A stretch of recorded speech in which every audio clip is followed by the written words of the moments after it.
नमस्कार दोस्तों, स्वागत है आप सभी का आपके अपने YouTube चैनल एग्ज़ाम के ऊपर।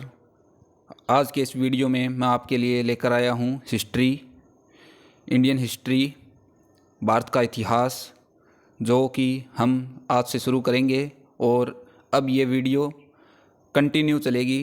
रोज़ाना एक वीडियो मैं आपके लिए लेकर आता रहूँगा। तो चलिए दोस्तों, शुरू करते हैं भारत का इतिहास। भारत का इतिहास, the history of British India, ये एक पुस्तक लिखी थी जेम्स मिल ने। ब्रिटिश एक लेखक था, उसने the history of British India नामक एक पुस्तक लिखी। इस पुस्तक में जेम्स मिल ने भारत को भारत के इतिहास को 3 भागों में बांटा। प्रथम, प्राचीन भारत 2500 से 712 ईस्वी पूर्व रहेगा। मध्यकालीन भारत 712 से 1857 ईसा पूर्व रहेगा। आधुनिक भारत 1857 से 1947 ईस्वी पूर्व रहेगा। तो इस पुस्तक के अनुसार भारत को 3 भागों में बांटा था जेम्स मिल ने, और इसी के अनुसार अब निम्नलिखित पुस्तकें इस पर लिखी गई, जो कि अलग अलग इसी टाइप से लिखी गई। तो चलिए दोस्तों, आज हम इस वीडियो में मध्यकालीन भारत 712 ईस्वी से 1857 तक क्लियर करेंगे। उसके बाद आधुनिक भारत, और धीरे धीरे ये पूरी हिस्ट्री मैं आपको कवर करवाऊंगा। तो चलिए दोस्तों, अगर मध्यकालीन भारत की बात करें तो भारत पर प्रथम मुस्लिम आक्रमण जो कि कब हुआ था, मोहम्मद बिन कासिम ने 712 ईस्वी में सिंध के राजा दाहिर के विरुद्ध किया था। भारत पर प्रथम मुस्लिम आक्रमण मोहम्मद बिन कासिम ने किया था दोस्तों 712 ईस्वी में। और कहाँ किया था ये? सिंध कहाँ पड़ता है? सिंध उस समय भारत के साथ पाकिस्तान का हिस्सा भी शामिल था। तो उस पाकिस्तान के हिस्से में सिंध है। जो वर्तमान में सिंध है वो पाकिस्तान कंट्री के अंदर पड़ता है, पाकिस्तान के अंदर है सिंध। वहाँ पे राजा था एक दाहिर, उसके विरुद्ध मोहम्मद बिन कासिम ने 712 ईस्वी में आक्रमण किया था। और मोहम्मद बिन कासिम ने सिंध के राजा दाहिर के विरुद्ध आक्रमण कैसे किया? ये हिंदकुश पर्वत, जो कि पाकिस्तान के अंदर पड़ता है, हिंदकुश पर्वत से होते हुए भारत पहुंचा था। और वहाँ पर हिंदकुश पर्वत के बीच एक खैबर दरा है, खैबर दरा, उसको पार करके भारत आया था। और ये कहाँ का निवासी था? ये अरब का निवासी था। तो एचएससी के अनुसार आपको जितने क्वेश्चन बन रहे हैं वो मैं आपको क्लियर करवाऊंगा। बढ़ते हैं आगे।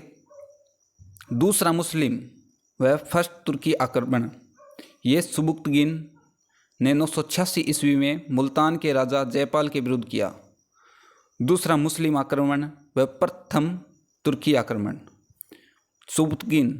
सुबुक्तगिन ये गजनी का राजा था।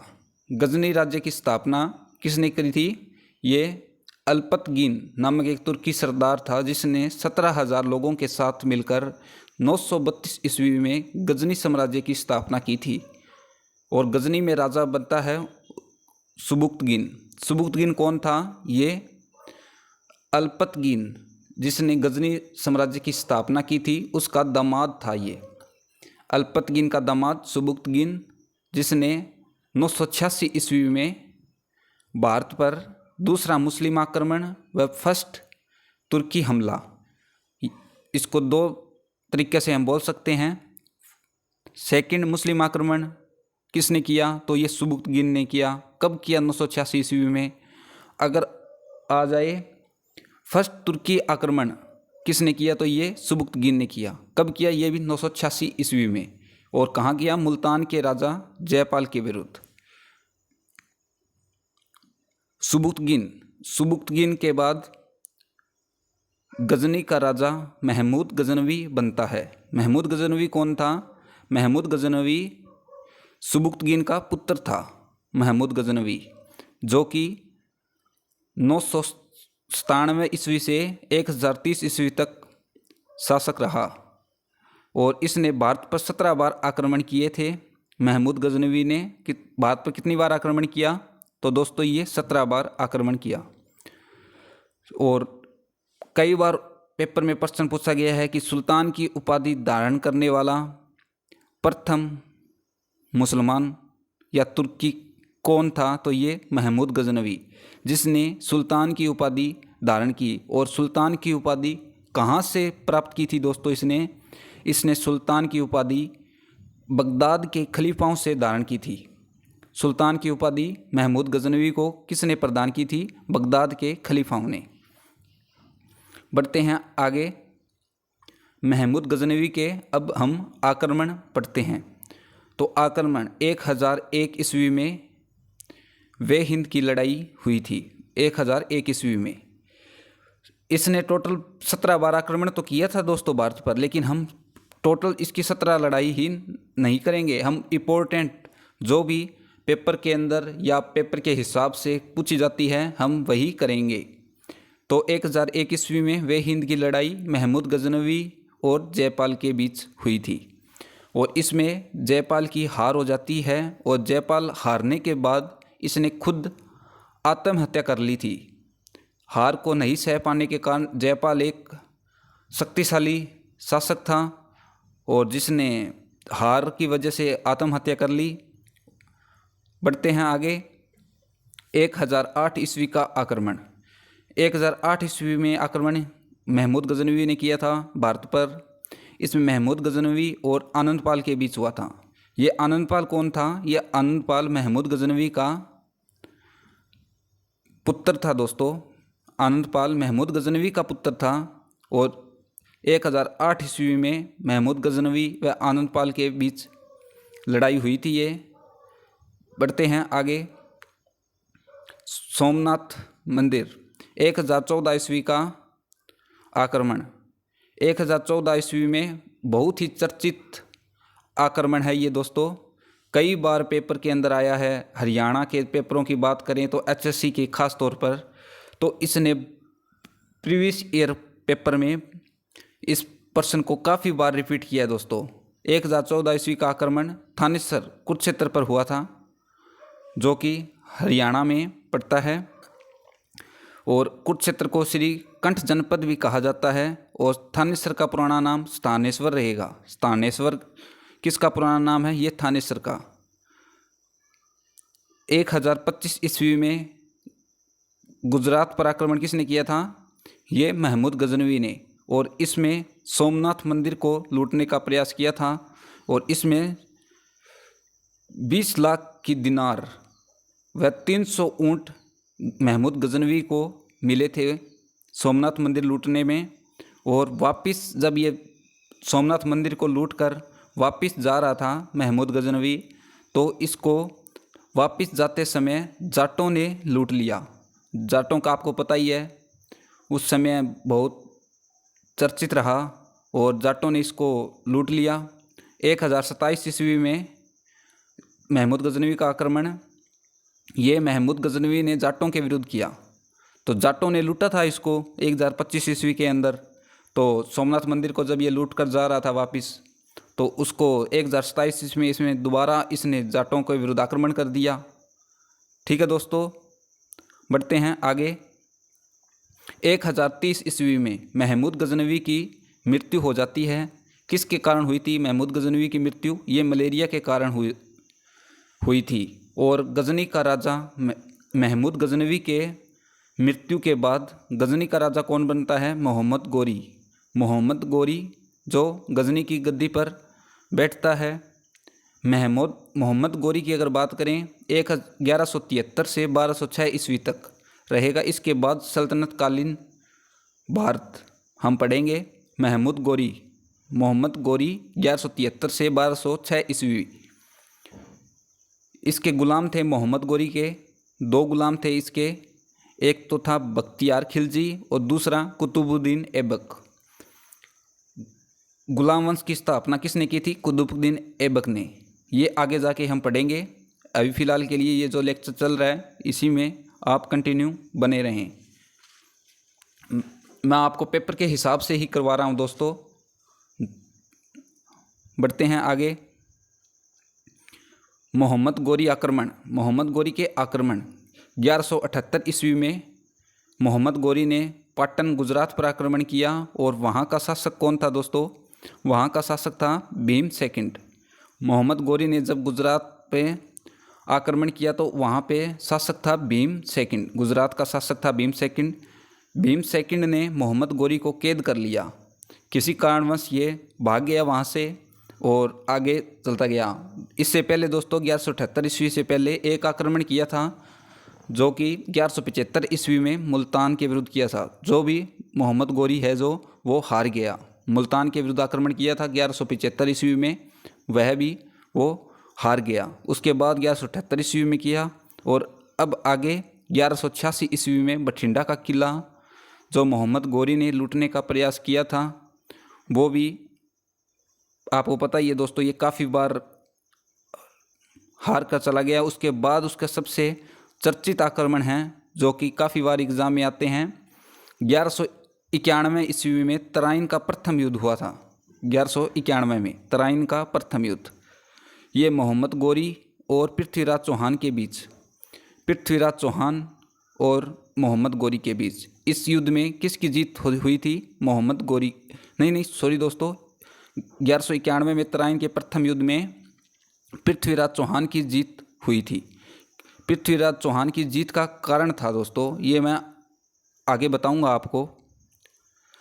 1192 ईस्वी में तराइन का दूसरा युद्ध, सेकंड युद्ध हुआ। यह भी मोहम्मद गोरी और पृथ्वीराज चौहान के बीच, लेकिन इसमें कुछ बाजी है जो पलट गई क्योंकि इसमें मोहम्मद गोरी की जीत होती है। कारण ये क्योंकि पृथ्वीराज चौहान, इसका एक सेनापति था पृथ्वीराज चौहान का, जयचंद। जयचंद जो सेनापति नहीं था दोस्तों, जो मतलब इसका कुछ नाना, वो आप इतिहास के अंदर देखते ही होंगे नाना या कुछ और वगैरह। तो जयचंद की लड़की थी स्योंगिता, जो पृथ्वीराज चौहान को पता था काफ़ी सुंदर थी।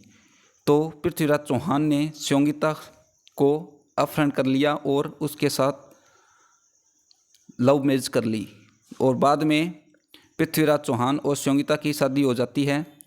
तो जयचंद ने मोहम्मद गोरी को निमंत्रण दिया कि आप आओ और पृथ्वीराज चौहान के साथ युद्ध करो।